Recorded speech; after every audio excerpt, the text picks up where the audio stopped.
শ্রেণীর ছাত্রী। আমার নাম জান্নাত বিনতে আবেদ আলী। এখন আমি আপনাদের সামনে আরবিতে কথা বলবো। আমি দারুল হাদিস সালাফিয়া মহিলা মাদ্রাসা নুরানি প্রথম শ্রেণীর ছাত্রী। আমার নাম জান্নাতুল বিনতে জহিরুল ইসলাম। আমি আপনাদের সামনে আরবিতে কথা বলবো। মা রাব্বুকা, তোমার রব কে? রব্বি আল্লাহু, আমার রব আল্লাহ। মান খলিকুকা, তোমাকে কে সৃষ্টি করেছেন?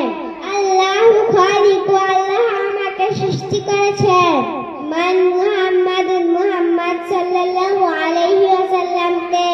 মুহাম্মদ সাল্লাল্লাহু আলাইহি ওয়াসাল্লাম নবিয়ুনা, মুহাম্মদ সাল্লাল্লাহু আলাইহি ওয়াসাল্লাম আমাদের নবী।